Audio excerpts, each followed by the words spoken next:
Edo, welcome to a very special edition of the No Choftes podcast on the OLB. Don't forget to hit that like button, subscribe, tell your NOUNA. Gobele, this is our second stream of the day. In case you haven't seen the one earlier, the news broke today that the club will not be taken over by Christo Dulu. But we've done that stream. That's in the past. If you want to go back to it, it's on our YouTube page. We have a special guest again returning to the No Choftes podcast. His second appearance, I guess, is Oliver Zesiger, our Swiss football expert. Willkommen, wie geht's? Alles gut bei mir, vielen Dank. Ich hoffe, dir geht es auch gut. Excellent, that's great to hear, Oliver. How have you been since the last time we spoke? Yeah, very busy. Football Manager comes out in a week, I believe, or on November 9, if I'm not mistaken. And it's always the final days, final weeks are very busy with finding bugs, data mistakes and everything. So yeah, very busy. Well, I can imagine it's a very popular game. And for those of you watching that don't know, Oliver works for Football Manager. I don't know if I asked you last time, are they still Sports Interactive? Yeah, they're still Sports Interactive. SI Games, yeah. So you've been working with them, and obviously you know the Swiss League. I'm assuming you work as a scout in that respect? Yeah, I do. I know the Swiss League inside out. I work for Football Manager now for 12 years, and I know everything down to the under 16. So yeah. That's amazing. That's absolutely amazing. Well, look, let's talk about FC Basel. This is the second time we'll be facing your guys. This time it's in Cyprus at the Gazibi, the national stadium. Let's talk about the first game, because when you and I did the preview, I didn't know too much about Basel. You didn't know too much about Omonoia. What did you learn from Omonoia watching that game? I learned that the goalkeeper is very good. They're defensively quite stable, and they can be dangerous on a counter-attack. I remember you had one chance early in the second half. I think the striker was subbed in earlier, and he had like not an open net, but he had like a golden chance to score. So I learned that they're a team to be respected. So that's quite a good team, actually. And I think the 1 point you have in the table does not reflect the quality of the team. You say that, but you don't know how well we're doing in the league this season, and we've been pretty bad. We've been bad. I don't, but judging from 90 minutes. Yeah, of course. And to be honest, Oliver, when you and I did the recording, and you told me about Basel and their threats in the wide areas, and lo and behold, the whole game we were being peppered in the wide areas. But what I also noticed was that you had three central midfielders, but two out of the three were making very late runs into the box, and it's almost as if it was on your right hand side, our left. So you identified our weakness on the left-hand side, because Lesiak, who you knew from his summer young boys, liked to get forward. And I think that's the area that Basel tried to exploit most. But to be fair, the opening 10 minutes, I think we were in control of the game. I think we gave Basel a bit of a scare. But then once the first goal went in, it was always going to be difficult for us. And Basel controlled the game. They held on to the ball very well. They moved it quicker. They were more aggressive in the final third. And our goalkeeper, who made it's his second debut for the club, because he left a couple of summers ago and rejoined us this summer. He only came in to replace our goalkeeper, who had a little bit of an injury. Our goalkeeper Fabiano was injured. He was our best player last season. So Uzoho, the Nigerian goalkeeper who came in, he had a very good game. But overall, I think a 3-1 scoreline was a fair scoreline given the amount of opportunities Basel had. No. I would agree with this. I also thought that you were right with the two deep runners for midfield, exploiting that space between the left back and the left centre back. I also think they tried a lot to play over Shegrova, who's the right winger for Basel, who had a good game, or scored also the third goal. And I was, as I said before, I was impressed with the goalkeeper, and defensive stability generally looks good. So even though Basel had their chances, I think still that the defensive view held up well. And I believe this will only get tougher for Basel in Nicosia. the thing is, we've had a pretty poor run of form recently. Since the Basel game, we've played 3, lost 2, and won 1. Now, the game we won was against Apollon, who are currently second in the table. But the 2 teams we lost against were one against Bayek, which is a new team to the league. They've never been in the top division before, relative unknowns. And we were very poor against them, and they got a goal against us, which was a goalkeeping mistake, which is very rare from Fabi. And the second defeat was at the weekend against Anorthosi, who are a rival side to us, and they haven't had a good season either, despite being in the Conference League themselves. It was a body blow, and the confidence is very, very low with our players. Now, against you guys in Switzerland was a different story. I saw a confident team. They were good going forward. All right, we didn't create many chances, but they looked very good. Duris came in, the striker, and he played as more like an emergency right winger for us because the youngster we had, Loizo, wasn't really tracking back enough or needed that extra support. But I think overall we gave a good account of ourselves in that game, first half especially. But second half, the stamina levels were better from Basel. They moved the ball. They moved almost as if 5 or 10 yards further up the field because they knew that we were getting tired, which is a very intelligent thing to do and exploiting our weaknesses. What kind of a Basel are we going to expect in Cyprus? Because the weather isn't like what it was 2-3 months ago. It's practically, 24, 25 degrees in the evening. It's 10, 11 degrees, very suited to FC Basel, I guess. Yeah, I think so. That sounds like a lovely summer evening in Switzerland. I also thought you were right in saying that Basel was able to go a higher rhythm. Their attacks had a higher speed going forward, were more, as I said, higher capacity of attacking at a higher rhythm. I think that Basel will try to play a similar game as the first leg. I think they now know the team better, Omonoia, and I think they will still try to attack over the wings, attack the weak spots they identified by scouting.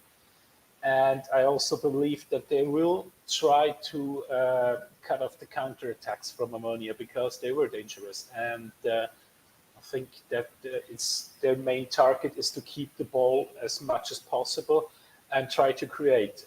Now, if you sit deep, then this could become a problem. Basel is good when they can play direct and when they can use their speed on the wings, but they have problems when they're around the 16-yard box or 18-yard box, and they have to find a hole. So could be tricky.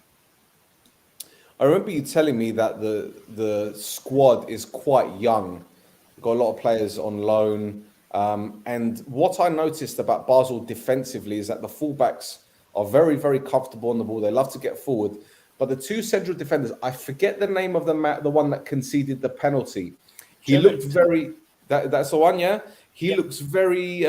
while he looks comfortable on the ball, when you've got a forward that plays off his shoulder, he looks as if he struggles a bit. Now, does he lack pace, or is it confidence, or is he just the ability that's lacking?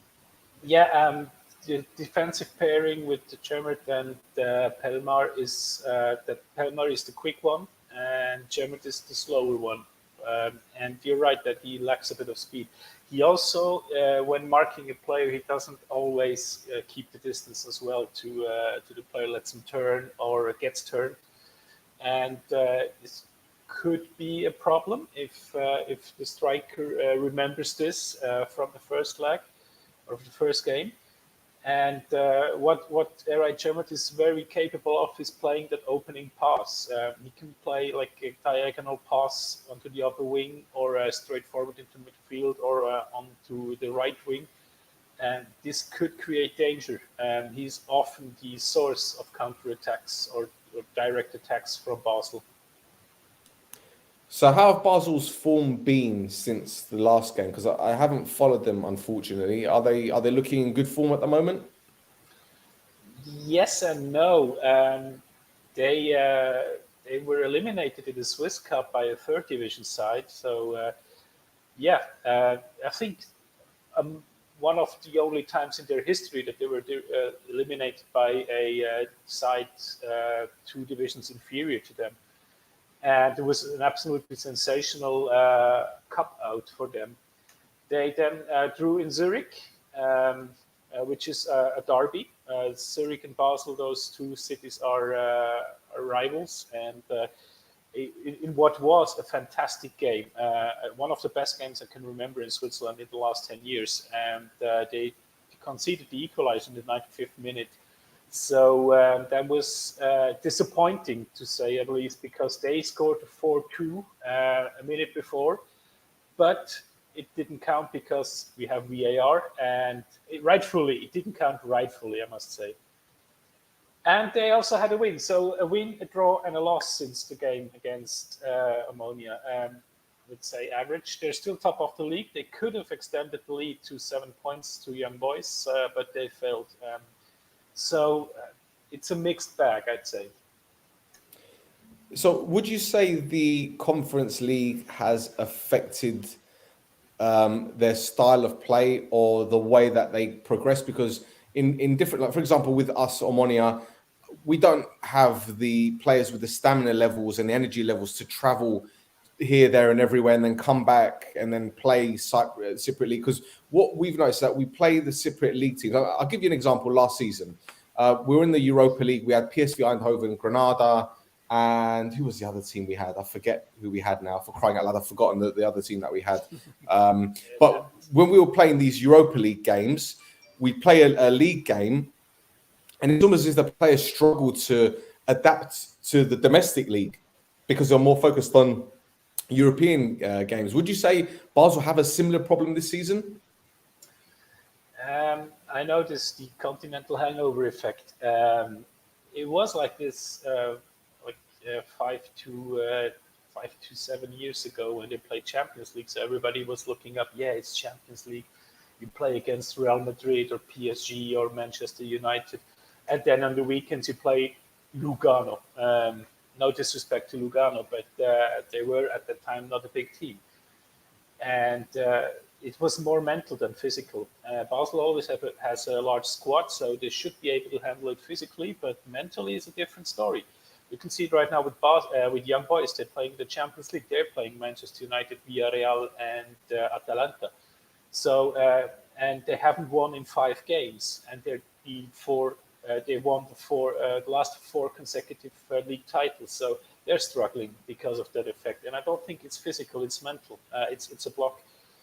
And I think Conference League, due to being new and not having the reputation of a Europa League and Champions League, does help in that regard. That they are taking it seriously, but they're not.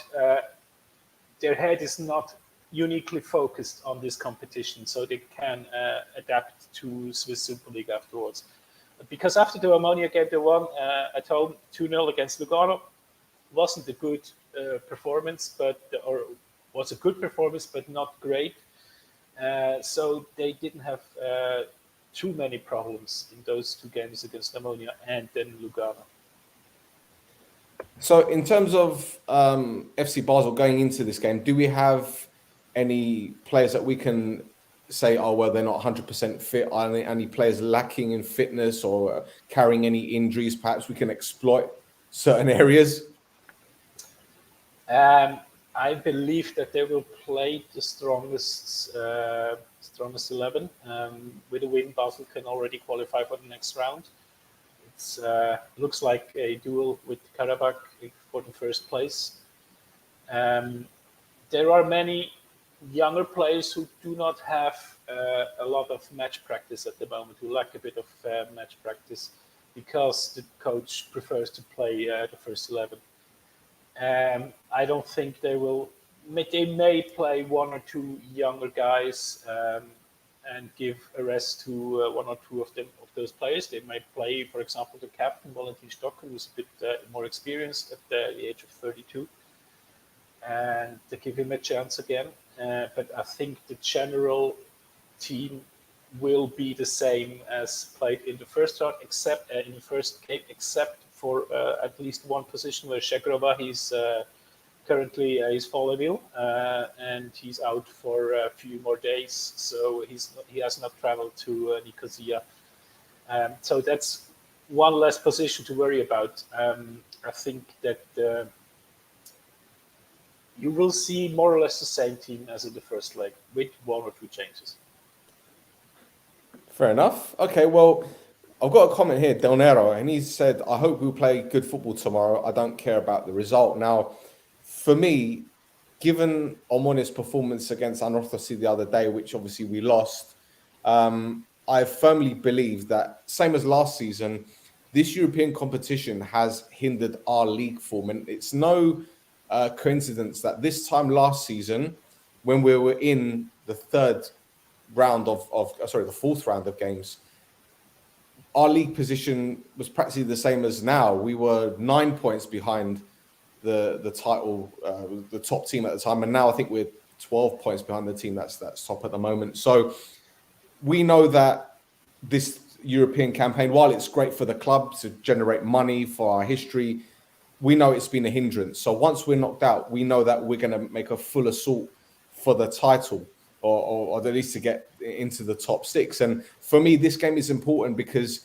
there are certain players who may never play European football again, either because it's their last year of their contract and they might retire, or they're youngsters and they might not get to that level again. So for me, it's all about enjoying the performance and putting in, just play good football, as Del Nero said.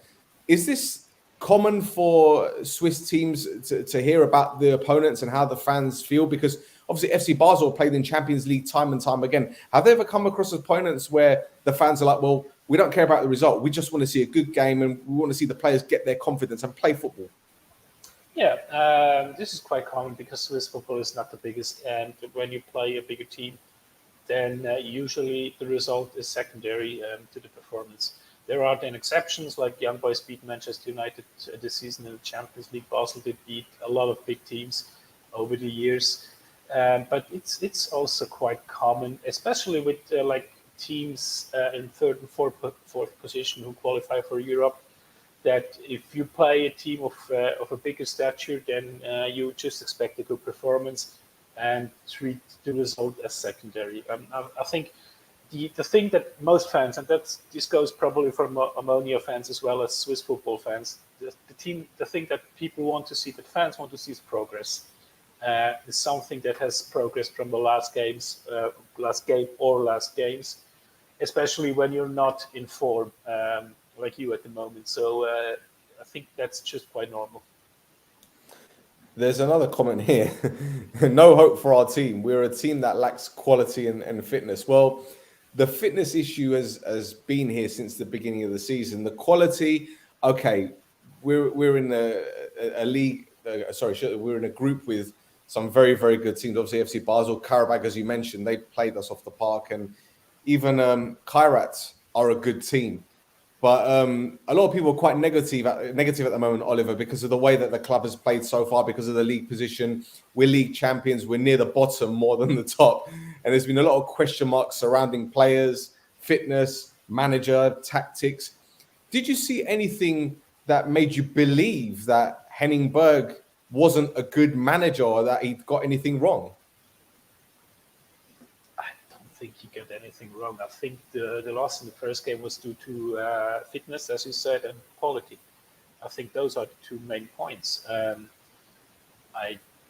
think that Henning Berg, from just 90 minutes, I mean, you can judge the team much better than I can.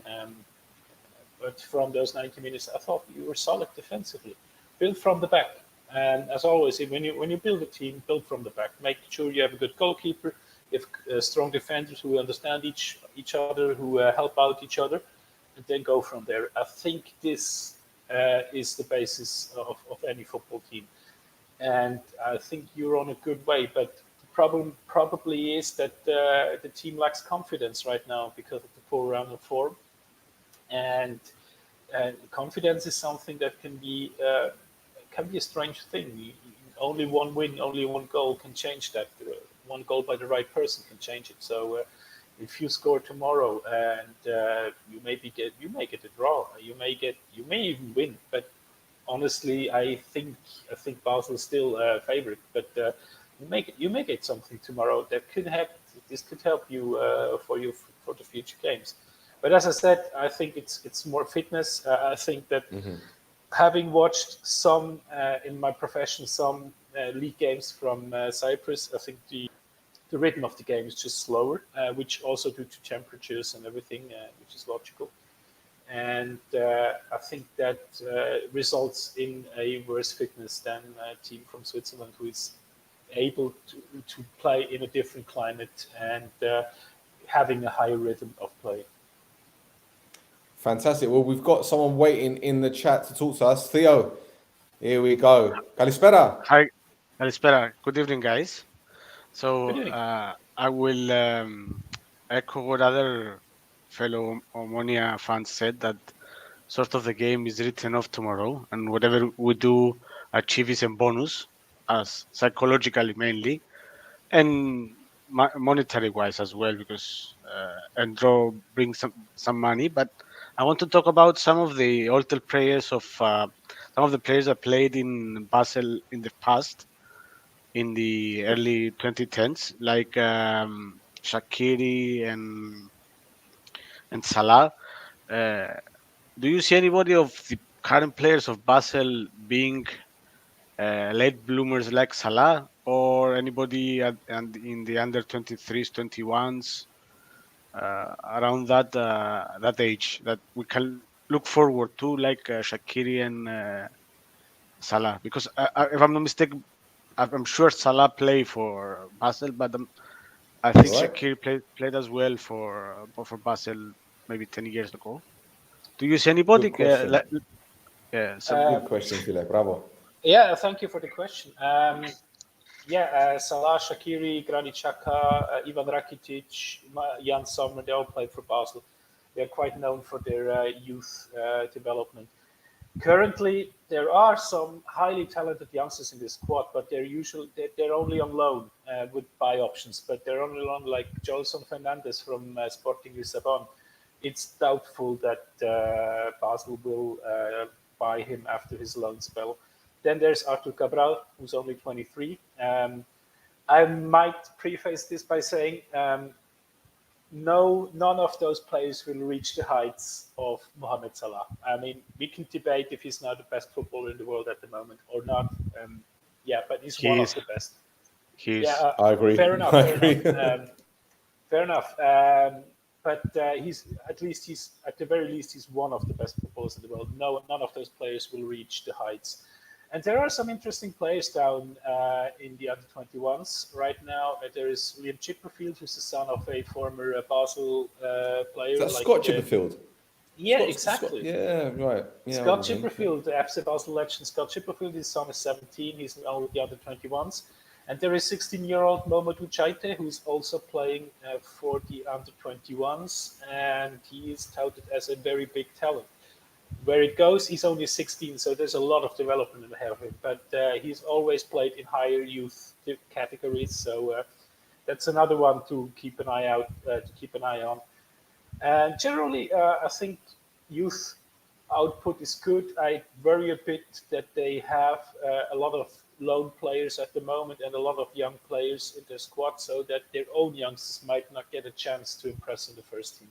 That's a bit of a worry. That was different when Salah came through from Egypt. That was different when Shaqiri came through with Xhaka.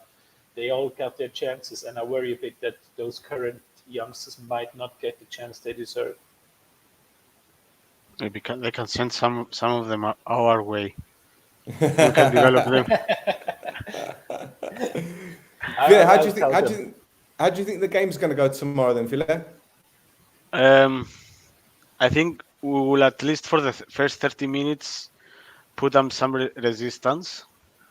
If we don't concede in the first 30 minutes, I see us conceding the last 20 minutes, because I don't see us having the mentality at the moment to hold down to overcome what's the right word, to overcome a result, to come back from 1-0 at home, because we were 1-0 at home with Orthosis during the weekend.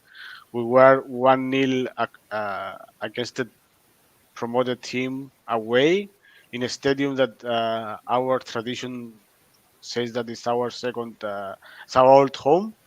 Yep. So I don't think we have the mentality unless the players show up in in a European game, which they should show up because it's an international game, and even a The, draw is 120,000. So it's somebody's salary for a year.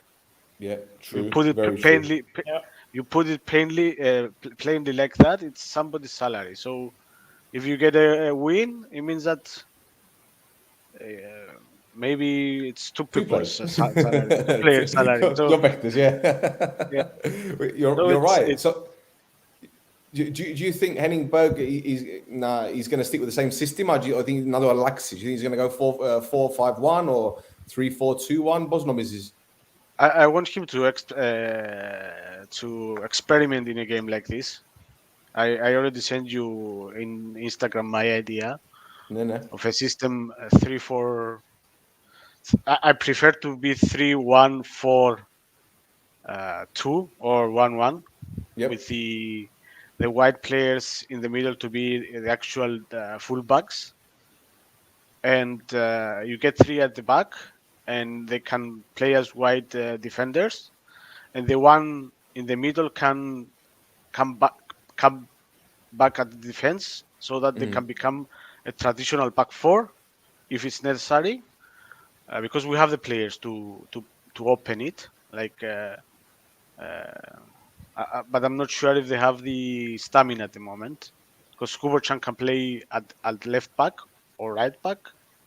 Panayotou can play at left back Yep. or left central defender, or he can be the one in the middle that can come back. I want him to experiment because Europe it's a good place to experiment at the moment. We already conceded four at home, three or four at home, so doesn't matter if we concede another ones. At least we will know another one system that doesn't work. But if it's Yeah. a successful experiment, it means that you know something that works I and you can agree. use it in locally. Oliver, I don't know if you noticed our defense against you guys, but we had Adam Lang, who is a Hungarian international, but then we had a youngster called Banayodu. He's only, 18, 19 years old, and he's been a revelation this season. Last year, he played a couple of games in central midfield, but he's played at centre-back this season against or Flora, and he's played a couple other games as well at centre-back, and he's kept Thomas Huberchan out, he's kept Juste out. Did you notice the lad? Because obviously that's the first time you've seen him on it. Did you notice anything about our defense? Yeah, I did notice the young guy. I always look at after the young guys. The older guys do not interest me as much because, they're not, in scouting you always want to find the next Sergio Ramos or whatever. But I did notice him. I thought he was good. I thought he had a certain speed to him, and I thought that for his size, because he seemed a little bit undersized for a centre back, I thought he was good in the air, and his positioning is good. I think he can go. He can go further than the Cyprus League. I think he can play on mainland Europe one day. That's great to hear Especially because if he's 19, 20 years old, then yeah, there's potential. that's great to hear because we know our academy is thriving. I'm sure Theo will attest to this because we've got a couple of youngsters that actually left our club a couple of seasons ago. They went to Frankfurt, Eintracht Frankfurt. Yeah. I think they're in Oh, yeah? Are they under 19s? Yeah, they're under 19. But Panayot is not a product of our academy, actually. It's a product of a rival's academy. Yeah, And they we didn't snapped give him him up. they didn't give him the proper contract and assurances that he would be playing. And he joined us. It looks like he's going to be on for the future, as you said. And hopefully he will develop for us and leave at 28 or 26 or something like this. Because we need Cypriot players. They cost less Yeah, to absolutely. to buy, and it's cheaper for us. 100%. Is Well, there what? Sure, Karen. is there Sorry. is there a rule that you have to play have to have a certain amount of Cyprus players in your squad? League rule? It should be two, but you can play less than two and you pay some kind of a penalty. Okay. Uh, I think the penalty is ridiculous. It's very low. It's like 1,000 euros or something, or 2,000 euros. So companies So, don't so really you care. so you could play 60 games without any Cypriot player if you get a draw tomorrow. Yeah. Exactly. Yeah, that more or less turns out. Yeah, so yeah. Yeah, 60 games. Bru- I'm sure there are teams last year that didn't play a single Cypriot player as starting at least in the regular season. but there's a team There in were Nicosia some that teams. does that quite a lot. Yeah, true. Theo, just True. before I let you go, Philip, well, thank you for joining us. I want to ask you about Loizo because Oliver, we got a youngster in our team called Loizo. He's very highly rated. He played in Basel as a right winger. He's a left-footed player, but he played on the right wing. Very highly rated, as I said. He scored a couple of goals against Antwerp in the Europa League qualifier. He didn't really do too much against FC Basel. But Theo, what do you make of Loizo at the moment? Because I've said a few things about him in terms of his development. How do you think he is at the moment? Is he ready to be a regular in this team? Um, I was expecting him to bulk up during the summer so that he can become a player that imposes himself because he, like as you said, he's an inverted winger, as we say in football manager terms. So because he's inverted winger, he needs to be powerful so that when he cuts inside, he can uh, take care of the defenders or the winger. If he takes off the full back, then either he shoots the way that he has been doing with Adverb, he has done it a few times in the league, or pass to the overlap if the fullback follows him on. But I don't see him developing as much. He gets bullied in the games, and he falls down. 1 year ago, when he was starting in the team, or 18 months ago, he was falling down, but he was not doing it. He was doing it, let's say, organically. So he was coming out of the game. Now I see him that because he cannot overpower defenders, he falls down and that's it. The easy And option. The easy yeah, option. there is the option. Yes, it's not. The same goes for Panayotou. He needs to bulk up, be powerful because one is a defender and defend is a defender and should be able to overcome lightweight attackers. And then the other one is to become like Jonis became through the previous summer, where he became this powerful attacking midfielder that he can bully defenders head on, which was actually the reason why he scored 5 or 6 goals last year. And hopefully, nobody will regret him not leaving in the summer, himself and us as a team, because he needs to be disciplined into becoming the player that he can be. If we are going back to football manager terms, he's a for Cypriot level, he's a -10 potential, which means he's one of the best. He's one of the best that we ever produced in the last 20 years. So he needs to go to his potential. If he doesn't go to his potential, everybody loses, especially him, because he can go.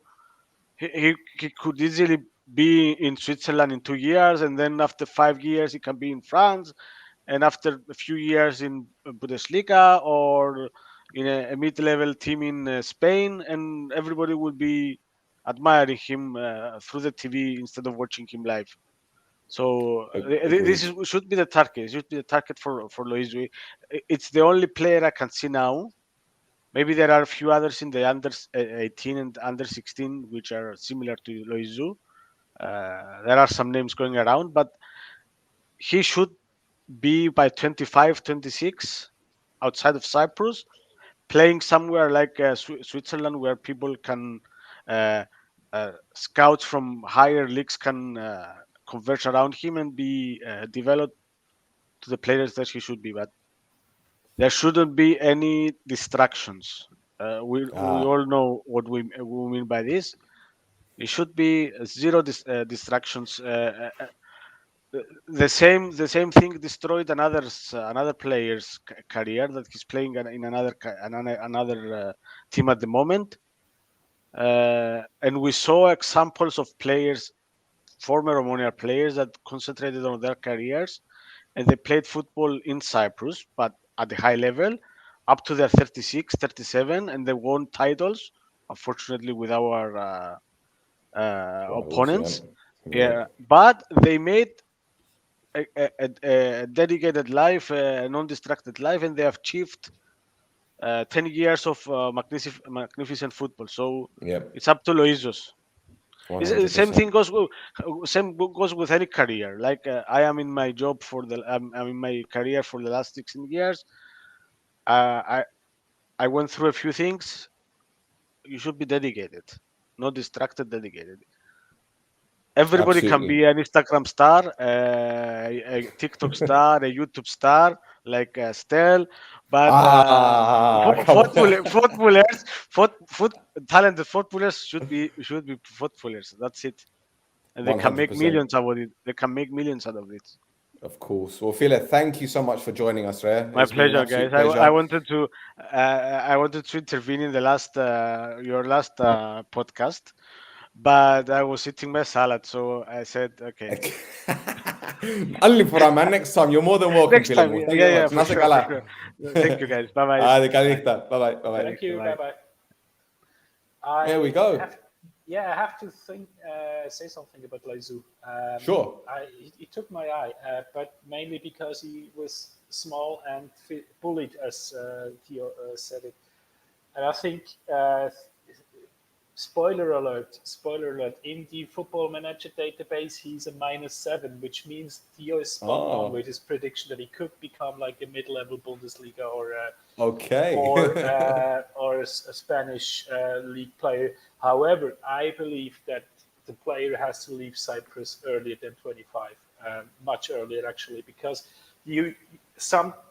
at some point you are a starter for your team and you need to develop. So you need to play in a league with a higher rhythm, because you get used to a rhythm. You're in your comfort zone. You must leave the comfort zone. You have to leave the top team. He's 18 now. I think if he's a starter by the age of 20, he has to leave. It might not be popular, but if he really wants to fulfill his potential, he has to leave. The thing is, there was a strong rumor this summer just gone that Club Brugge made a 1.5 million euro offer for him, and the club wanted double, which they were never going to get. But now, obviously, his form has dipped a lot, and I think there are a lot of factors. He's 18 years old. From what I've been told, he's still studying at university in Cyprus. They do their army for I think they do the army service for 18 months. I think so. I believe. Correct me if I'm wrong. Anyone that's watching, he's still kind of dipping in and out of doing his army service, playing for Omonoia, doing his studies. Obviously, he's young. He's got a lot of potential. Obviously, the ego might be a little bit expanded, and he's got a few distractions here and there. But again, he's a very, very raw player, very, very talented. And we saw last season, he can win games on his own. This isn't just he isn't an anomaly. You know, this kid has got so much ability. There was one goal he scored against a team from Limassol called AL, who actually were in the Europa League qualifiers. In fact, they got knocked out by Karabag. And he scored a goal against them last season where if you didn't know who he was, you'd think he was 25, 26. The maturity that he showed to drop his shoulder, to sell the defender a dummy, and to put it in the bottom corner, that is just world-class football right there. But again, he's 18. He still needs time to develop. And I'm sure he will, but he needs to snap out of whatever it is that's going on at the moment. Because as you mentioned, a -7 on Football Manager? Come on, you guys know who he is. Yeah, sure. Yeah, and that's a high rating. That would be a star player in Switzerland if he fulfills his potential. So, that's very good. Good to see that there's already been offers. I don't think you will get more than those 1.5 million offered by No. Bruges. No, well, not There's now anyway. just also Not now looking anyway. from a mainland club perspective, there's a lot of risk attached to this. So I think his form, his bad form this season, or his negative form, could also be a result of that rejected transfer. I mean, could be that he's disappointed and that he's not playing at his best at the moment because of this. 100%. Oliver, I've got a couple quick things to bring up. There's a message here. Calicena, I'm sure you know him. He was on loan to us last season from FC Basel. He didn't do too much for us. I think he was quite unfortunate because he was played up front. He was played on the wing. It's almost as if the manager couldn't find the right role for him. But he went from Juventus to FC Basel, and then we took him on loan, and he's doing well at the moment for Grasshoppers. Can you see him having a future for Basel? I don't know. I think he's better off. Yeah, I think he's better off at Grasshoppers. First of all, Calicena was sent to you because he needed at least half a season in a top division in Europe to gain work permit in Switzerland. And where did you play him? Did you play him as a striker or as a winger? For most of the time, he played as a striker. But he did play a few games on the wing, and he didn't look effective at all. I saw a lot of clips of him at his time at Juventus in the Primavera. But again, you can't judge a player off a few clips here and there because YouTube can make any player look like Maradona. Yeah. The thing is, I would expect that in Cyprus, teams don't really play the defense high up the pitch. I think this is rather a possession-based game and not a high-pressing game where the defense on the midway line, for example. So the thing is, the form with Grasshoppers coming from games against teams in Switzerland who press very high. So he can run behind he can attack the space behind the defense with his speed. Because he's not really a dribbler, that's why he's not really efficient on the wing. He is decent technique, but his main strength is his speed. So the goals he scored, for the most part, he did also score against another team, but for the most part, came from games against teams who pressed very high up the pitch. Then he was sent deep with a long ball or with a through ball, and he was off. So he looks a bit like a one-trick pony, but he has some more potential that he's showing right now. And Grasshoppers also have a buy option. I would expect if he continues his scoring form like this, that they would take the buy option and sign the player. But I have my reservations about him at the moment. I'm happy for him that he's scoring, but I have my reservations about his future in Basel, especially or in Switzerland. Especially at Basel, I don't think he'll make the cut there. Fair enough. Well, Oliver, I hope you don't mind. We take one more call before we finish. I don't know if you're busy this evening, but we'll just take one more. It's Stefano. He called in last time, and I'm glad that he's got the bravery to come back on again. Stefano, hello there. Hello, gents. How you doing? Yeah, good man. How you doing? Fine. Very good. Hi, I just came from home, so I couldn't be here before. My question is about Basel. I remember Basel being a Champions League side over the years. Of course, over now the last few years, 2 or 3 years, young boys have been the team in Switzerland now. What was the reason why Basel? Like, I know now they're very good, the top of the league, they're doing very well. But what is the reason behind Basel being that team? They've fallen when they were winning the league every single year a few years ago when they were a Champions League side. Yeah, there is somewhere a very long answer hidden to this, but I'll try to keep it short. When UEFA decided to change Champions League formats in 2016, 2017, so that bigger leagues get more teams directly in group stage, leagues like Switzerland and Cyprus as well were on the negative side of it. So Basel were qualified directly for 1 or 2 seasons. But after this, they would have to qualify for 3 rounds. They would need to play 3 qualifying rounds to qualify for the Champions League. So the old the business model of Basel was to give the young players a window in the Champions League to sell them. And look at Akanji, Salah, Embolo, for example. And this business model was not sustainable anymore without Champions League football, because it was unrealistic for a Swiss team to qualify for Champions League. The young boys have since qualified twice, so you could say that it wasn't this unrealistic. But there was also a new chairman came in, and he cut costs because, as I said, the business model was not sustainable.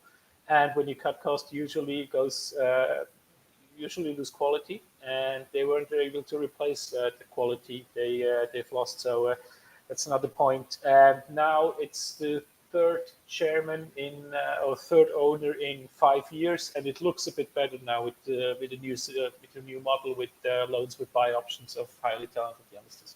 But those are the main reasons. I must also add that the young boys did a very good job even before. They built slowly, but they built their team to become a dominant team in Switzerland, and they did very well off and on the pitch. So it's not just that Basel became worse, it's also because young boys became better. Oh, well, that makes sense, because now they have some good players. They've got some players on loan like Miller, Esposito, the young centre back they brought from Nice, I think, where they brought him. Yes. Yeah, they have some good young players at this moment, some experienced players as well. We saw them playing against us. From our side, of course, this is a very difficult game.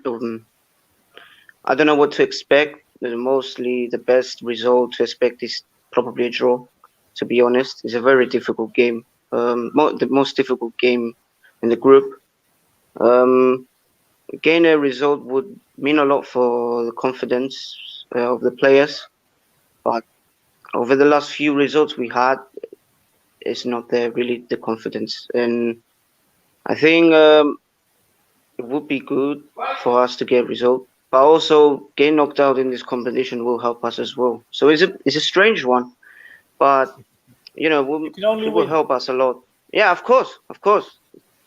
You have to try. You have to. The one thing also Stel said is go out there and enjoy the game, and the result will come. If you play good, it will be very good. The fans will appreciate it at least, and we have to. This is an experience for us we never had before. We had it last year, but this time with fans, so it's actually very, very good for us. We have to enjoy it. Agreed. Because we don't know when this is going to happen again. Yeah. It's fact. It's fact. I'm not even trying to be funny, but Stefano, have you got any other questions, Phil, before I let you go? Mostly is I don't know. I don't have any other questions, to be fair. Mostly about the ownership, really, what's going on at this moment, but that's another day. Yeah, that's another story podcast. for another time. Yeah. Yeah. Philemo, thank you so much for joining us, man. Really appreciate it. Have a good night, yeah? Thank you. Bye. Bye. Yeah, so thank you for that, Oliver. Appreciate it, mate. One more question before we wrap things up. You mentioned the owner, the third owner in the last 5 seasons. Yes. I don't know if you know, but basically, Omonoia was taken over a few seasons ago by a Cypriot American businessman. And round about the time when he took over the club, a lot of diehard supporters went to create a breakaway team because they weren't happy with the way that the club had transformed from a fan-owned club to an Ederia, which is a company. Now, I noticed in the stadium, I don't know if it was Cypriots living in Switzerland or whether, there's a little bit of cheekiness, but I saw a massive sign saying, "You're not Omonoia," as in to say, we're no longer Omonoia because of what. So where do you think this has come from? Because I sense that there may be some Cypriots living in Switzerland or maybe some Swiss ultras being a little bit cheeky. It could be both, actually. I mean, Swiss is a traditionally immigrant nation. 25% of our population is foreign. It could be both, but I would be surprised if it came from other Swiss ultras. I think those were Cypriots living in Switzerland. I mean, Swiss ultras are very well connected. They are they would actually protest such a thing, but I don't think they know a lot about the history of Omonoia or Cypriot football in general. But I would say those were Cypriots living in Switzerland. Mischief making, because you mentioned the new owner, and you're saying that he's turned things around from a financial element. Did the fans take to him, or was it just like, oh God, he's another guy that's come in to make all these promises and he's not going to deliver? The new owner is David Degen, a former Basel player, and he's a huge fan of the club. And there were some voices that voiced concern, but in general, he was very welcome because the former chairman was not very well liked by the fans. So, and so far he's doing well. So fair play to him. I think it helped that the former chairman was not well liked by fans in general, and also did not do too well on and off the pitch with the team. And it also helps that David Degen played for Basel. And he's from the region. He grew up like 20-30 kilometers outside of the city. So this helps always. He bleeds red and blue. He does. Excellent. Well, Oliver, thank you so much for your time. Really, really appreciate it. And thank you for answering. We have one more question. Oh, we do? From Mario. Miller. Yeah. Okay, let's put that one up. Let's go with that one. Final one. Yeah, Liam Miller arrived from Liverpool, one of those players who is not on loan. FC Basel actually bought him.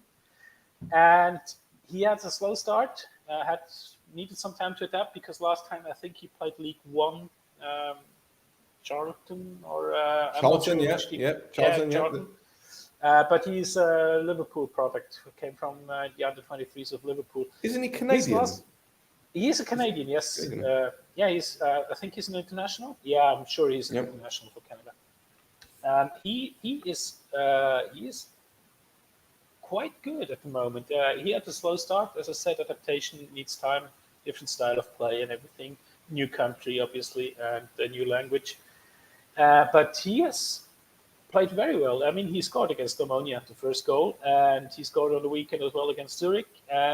There's a Swiss Football Institute recently releasing some figures about the best dribblers in Europe. I think he's in the top 15 or top 20. It's dribbling efficiency. It doesn't say how often he dribbles, but the efficiency, I think. So he's doing very well, and I believe that this is a good player that will certainly make the move to a bigger league in 2 or 3 seasons. Well, good luck to him, because you said he looks like a very, very decent player. Very decent player. There we go. Oliver, thank you so much for your time. I really appreciate it. You came on last time. You gave us a lot of your time. You've done it again. Really appreciate it. And hopefully we can do it again. Maybe FC Basel play Omonoia next season, or maybe another Swiss team. I don't know. But it's been great having you on. Is there anything you would like to plug, like any social media, anything that you want to tell our listeners about? Yeah, you can follow me on Twitter at AULIT_Z, and Football Manager is out November 9th. So go get the game. Go get it. And you can play the beta version right now. If you pre-order the game, you get access to the beta version, which is close to the full release. So, but you want the full whack. You want the full whack, don't you? Lovely. Well, that's it, Gobelia. Thank you, everyone, for tuning in. Thank you for contributing in the comments, and thank you to the guys that jumped on with the calls. We'll be back very, very soon. We're doing a match review tomorrow, I believe, right after full time. So that'll be an interesting one, win, lose, or draw. So until next time, Gobelia, like, share, subscribe. Tell your NOUNA, bameshila kamu.